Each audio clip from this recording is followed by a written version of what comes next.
രാത്രി 12 മണി, നിശ്ചലമായ നിശ, എങ്ങും കനത്ത നിശബ്ദത. അതാ ഇരുട്ടിൽ നിന്നും ഒരാൾ പ്രത്യക്ഷപ്പെടുന്നു. പ്രത്യക്ഷപ്പെട്ട് ഒരു ബോംബ്, 2 ബോംബ്, 3 ബോംബ്,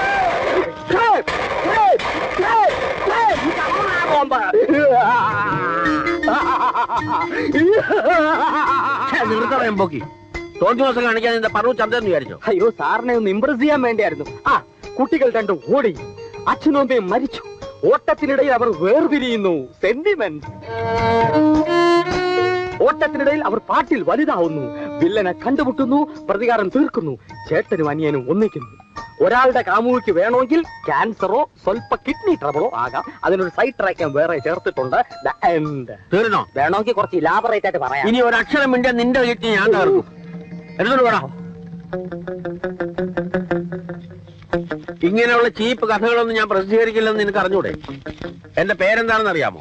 അറിയാം. MTE ദാമോദരൻ. മഹാനായ ടൈം എഡിറ്റർ ദാമോദരൻ. മഹാതെണ്ടി എരപ്പാളി ദാമോദരൻ എന്നും പറയും. നിന്റെ തന്ത പറയും. പുള്ളിക്കാരൻ പറയും. നല്ല വിവരമുള്ളവനായിരുന്നു എന്നാ നാട്ടുകാർ പറയുന്നത്. നാട്ടുകാർ പറഞ്ഞു കേട്ട അറിവല്ലേ നിനക്കുള്ളൂ. നിന്റെ തള്ളയൊന്നും പറഞ്ഞിട്ടില്ലല്ലോ. മനുഷ്യനെ മെനക്കെടുത്താൽ പോടാ. പോകാം. സാർ ഏത് തരത്തിലുള്ള കഥകളാ പബ്ലിഷ് ചെയ്യുക? ആധുനിക സാഹിത്യ സൃഷ്ടികൾ, അല്ലെങ്കിൽ ശുദ്ധഹാസ്യം. അതുമല്ല, കുറച്ചും കൂടെ കീഴ്പോട്ട് ഇറങ്ങുകയാണെങ്കിൽ നമ്മുടെ എന്റെ ഇന്നലകൾ പോലെയുള്ള സാധനങ്ങൾ. നിന്റെ ചുളുവരട്ട് പണികളൊന്നും എന്റെ അടുത്ത് എടുക്കണ്ട. ഇപ്പോൾ ഞാൻ പോകുന്നു. പക്ഷെ പൂർവാധികം ശക്തിയോടെ ഈ OP വളച്ച തിരിച്ചു വരും. ആ ഏറുപടക്കം കൊണ്ട് ഇതിനകത്തേക്ക് കയറിയേക്കരുത്.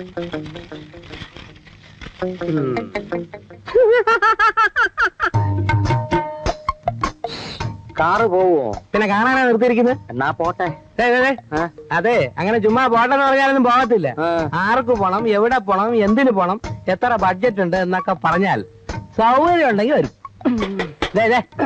എന്താ ഇത് തകരം കൊണ്ടാണോ സ്വർണം കൊണ്ടാണോ ഉണ്ടാക്കിയിരിക്കുന്നേ? എന്തുകൊണ്ടുണ്ടാക്കിയാലും താൻ ഇതിനകത്ത് കാണുന്ന ഇവിടെ ആരും നിർബന്ധിച്ചില്ലല്ലോ. ഈ ചക്കടാ വണ്ടിയുടെ വളയം പിടിച്ചപ്പോ നിനക്കൊക്കെ ഈ പോസ് എടുത്തോണ്ട് പോണ സഞ്ചി നോക്കിയിട്ടൊന്നും നടക്കുന്നത്. നിങ്ങൾക്ക് ഇതിലും പേരും വല്ല കല്ല് കുത്താൻ പാപ്പല്ലേ? കാശ് കൊടുത്ത് കടിക്കുന്ന പട്ടി വാങ്ങിക്കുന്ന പോലെയാണല്ലോ നിങ്ങൾക്ക് ശമ്പളം തരുന്നത്. മന്ത്രി സംബന്ധിച്ച ചടങ്ങിൽ മന്ത്രിയുടെ ഫോട്ടോ ഇല്ല. കുറെ തലയും മുലയും കാണിച്ചേക്കുന്ന പെമ്പിള്ളേരുടെ ഫോട്ടോ എടുക്കാനാണോ പത്രം കാശ് കൊടുക്കുന്നത്? സാറ് കുറച്ചുകൂടെ സഭ്യമായ രീതിയിൽ സംസാരിച്ച കൊള്ളായിരുന്നു. നിങ്ങളോട് ഇതിനേക്കാൾ കൂടുതൽ സഭ്യമായി സംസാരിക്കാൻ എനിക്ക് സാധിക്കില്ല. ഇന്ത്യ ഒട്ടുക്കും മിഡിൽ ഈസ്റ്റിലും സർക്കുലേഷനുള്ള ഒരു പത്രത്തിന്റെയും മാസികയുടെയും കറസ്പോണ്ടൻസ് കം ഫോട്ടോഗ്രാഫേഴ്സ് ആണ് പോലും. കുറച്ച് കോമൺ സെൻസ് ഉപയോഗിച്ചൂടെ? ഒരു കാര്യം ഞാൻ പറഞ്ഞേക്കാം, ഇങ്ങനെയാണ് പോക്കെങ്കിൽ ഞാൻ നിങ്ങളെ ബോംബെക്കോ കൽക്കട്ടയ്ക്കോ ട്രാൻസ്ഫർ ചെയ്യും. അവിടെ ചെന്നാൽ ഞങ്ങൾ നല്ല ഫോട്ടോ എടുക്കുമെന്നാണോ? യാതൊരു പ്രതീക്ഷയില്ല. പക്ഷെ എന്റെ കടമ കാണിക്കുന്നു, അത്രേ ഉള്ളൂ. നിങ്ങളാണ് ഈ എഡീഷൻ നാണക്കേട് വരുത്തി വെച്ചത്. അടുത്ത മാസം നടക്കുന്ന നാഷണൽ ഫോട്ടോഗ്രാഫി മത്സരത്തിൽ ആരെങ്കിലും ഒരാൾ അവാർഡ് വാങ്ങിയില്ലെങ്കിൽ 2നെ ഞാൻ ടെർമിനേറ്റ് ചെയ്യും. പറഞ്ഞില്ല എന്ന് വേണ്ട. ഹലോ, ചേട്ടൻ ചൂടാവാതെ. ഞാനൊരു ഐഡിയ പറയാം. പത്രം ജനശ്രദ്ധ പിടിച്ചു പറ്റണം. കൊലക്കേസിനായി നമ്മൾ മാറ്റിവെച്ചിരിക്കുന്ന സ്പേസിൽ നിറയ്ക്കാൻ ഒരു വാർത്ത വേണം, അല്ലേ? ഇല്ലാത്ത ഒരാളിന്റെ പേരിൽ ഒരു കഥയുണ്ടാക്കി കാത്തണം ചേട്ടാ. എപ്പോ എവിടെ വെച്ച് സംഭവം നടന്നു എന്ന് പോലീസോ മറ്റോ ചോദിച്ചാൽ എന്തോ ചെയ്യും? അജ്ഞാതന്റെ ടെലിഫോൺ വഴി വാർത്ത കിട്ടുകയാണെന്ന് പറയണം. പ്രശ്നം വല്ലതും ഉണ്ടായാൽ 2 എണ്ണത്തിനെ ഞാൻ കുരുതി കൊടുക്കും, പറഞ്ഞേക്കാം. എന്തോന്ന് ചേട്ടാ, ചേട്ടനെ പോലെ ഭീരുക്കളാണ് ഞങ്ങളെന്ന് വിചാരിച്ച. എന്നാ ഒരു സംഭവം അങ്ങോട്ട് കെട്ടിച്ചമച്ചാട്ടെ. നീ ചമയ്ക്കണ ഞാൻ ചമയ്ക്കണ? നീ ഒന്ന് തുടക്കം വിട്, ബാക്കി ഞാൻ ചമച്ചോളാം. എഴുതണം. 23/6/1985 പ്രത്യേക ലേഖൻ. പട്ടിണിപ്പാറ. ഇവിടെ ഈ പട്ടിണിപ്പാറ? പട്ടിണി ഈ ചമയ്ക്കുന്നിന്റെ ഇങ്ങനെ ഞാൻ എന്ത് ചെയ്യുന്നത്?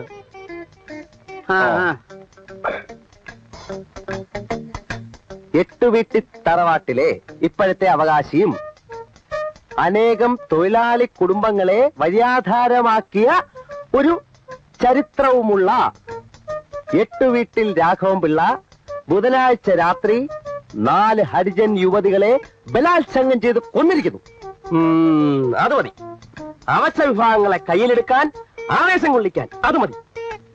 ബുധനാഴ്ച രാത്രി ഒരു 12 മണിയോടടുത്താണ് സംഭവം.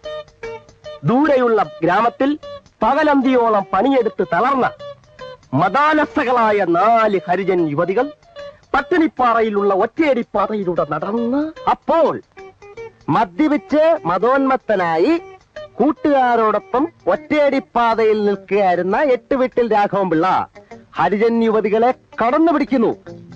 കൂട്ടുകാരുടെ സഹായത്തോടെ വീണ് കിടക്കുന്ന ഒരു തെങ്ങിൽ കെട്ടിയിട്ടാണ് തീയാൻ കാര്യം സാധിച്ചത്. തുടർന്നുള്ള നാടകീയ മുഹൂർത്തത്തിൽ 4 സ്ത്രീകളും കൊല്ലപ്പെട്ടിരിക്കുന്നു. ബാക്കി മനോധർമ്മ പോലെ നടത്തണം. ശരി, 8 ഓളത്തിൽ മതിയോ? ശാലം ഭാവന യൂസ് ചെയ്യണം.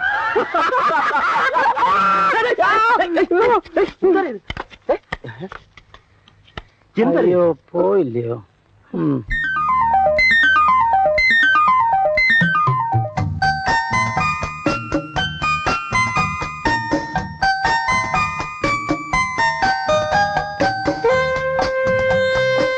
சார் இது வந்து இது அங்கே பாரு இது வந்து ரியல் போட்டோவா அதான் அந்த வந்து பெயிண்டிங்கா?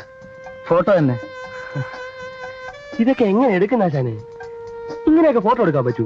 സാറിന് ഇപ്പൊ എന്താ വേണ്ടത്? ഇതിന്റെ ഒരു 5-6 കോപ്പി വിലക്ക് കിട്ടൂ. തരാലോ. ഇതിന്റെ ഒരു 5 കോപ്പി വേണം. അർജന്റാ, ഞാൻ വൈകുന്നേരം വരാം. ആ സ്ഥലത്ത് വെയിലടിച്ചാലെങ്കിലും ഒന്ന് എണ്ണീറ്റൂടെ? സർക്കാർ ഓഫീസിലല്ലേ ജോലി? ഒന്നാമതെ കയ്യാലപ്പുറത്തെ തേങ്ങ പോലെ പണിയിരിക്കുന്നത്.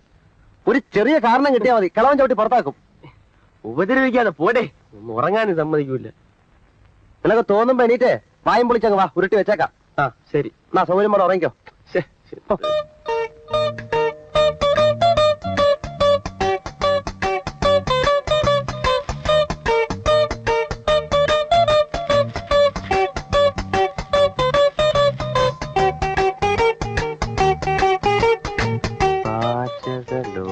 ചിക്കൻ മസാല.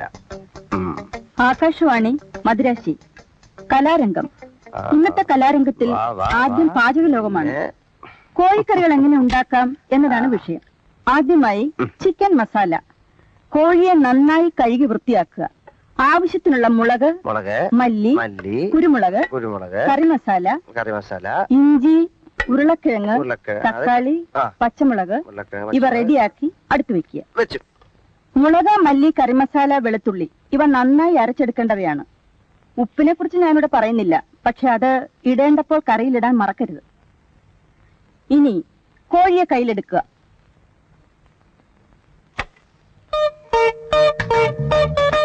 ഇനി മെല്ലെ ശ്വാസം അകത്തേക്ക് വലിക്കുക. കൈകൾ ഇരുവശത്തേക്കും അകത്തുക. ശ്വാസം മെല്ലെ വിട്ടുകൊണ്ട് പൂർവ്വസ്ഥിതിയിലേക്ക് വരിക. എന്നിട്ട് കാലുകൾ ഇരുവശത്തേക്കും അകത്തുക. കഴുത്ത് മുകളിലേക്കും വീണ്ടും താഴേക്കും കൊണ്ടുവരിക. വീണ്ടും പൂർവ്വസ്ഥിതിയിലേക്ക് വരിക. കാലുകൾ രണ്ടും തറയിൽ ഉറപ്പിച്ച് നിവർന്നു നിൽക്കുക. കൈകൾ മുന്നിലേക്കും പിന്നിലേക്കും കറക്കുക. അതുപോലെ തലയും കഴുത്ത് ലൂസാക്കി കറക്കുക.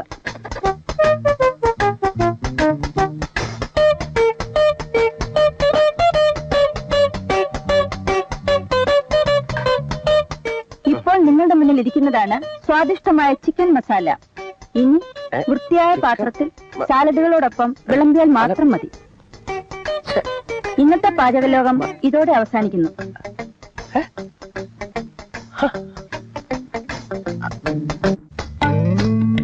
അപരാഹ്നത്തിന്റെ അനന്ത പഥങ്ങളിൽ ആകാശ നീലിമയിൽ അവൻ നടന്നകന്നു. ഭീമനും യുധിഷ്ഠിരനും ബീഡി വലിച്ചു. സീതയുടെ മാറുപിളർന്ന് രക്തം കുടിച്ചു ദുര്യോധനൻ. ഗുരുവായൂരപ്പന് ജലദോഷമായിരുന്നു അന്ന്.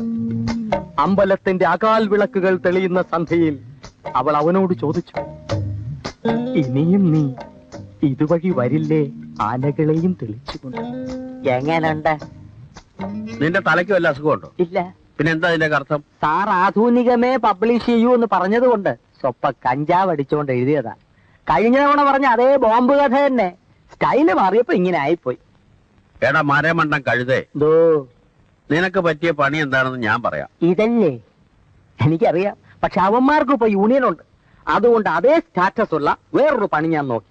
ഒന്നെങ്കിൽ ഒരു എഡിറ്റർ ആകുക, ഇല്ലെങ്കിൽ ഒരു സാഹിത്യകാരനാകുക. അതൊന്നുമല്ല ഞാൻ പറയാൻ വന്നത്. നീ കോമഡി എഴുതണം, മറ്റൊന്നും വേണ്ട. നിനക്ക് പറ്റിയ അബദ്ധങ്ങൾ മാത്രം കുറിച്ചിട്ടാ മതി. അത് തന്നെ ധാരാളം ഉണ്ടല്ലോ. അതെങ്ങനെ ഒരു കഥയാകും? ഹാസ്യത്തിന് കഥ വേണ്ട, സിറ്റുവേഷൻ മാത്രം മതി. ഫോർ എക്സാമ്പിൾ, ഞാൻ ഇല്ലാത്തൊരു ന്യൂസ് ഒരു ചുറ്റുപാടിൽ ഇല്ലാത്തൊരാളെ കുറിച്ച് പ്രസിദ്ധീകരിച്ചു എന്ന് വിചാരിക്കാം. അയാൾ ശരിക്കും ഉണ്ടായി. അയ്യോ, അതെങ്ങനെ? അങ്ങനെ സംഭവിച്ചു എന്ന് സങ്കല്പിക്കുക. അയാൾ എന്നോട് എങ്ങനെ പെരുമാറും? അത് പറയാൻ പറ്റില്ല. ആളിന്റെ സ്വഭാവം പോലെ.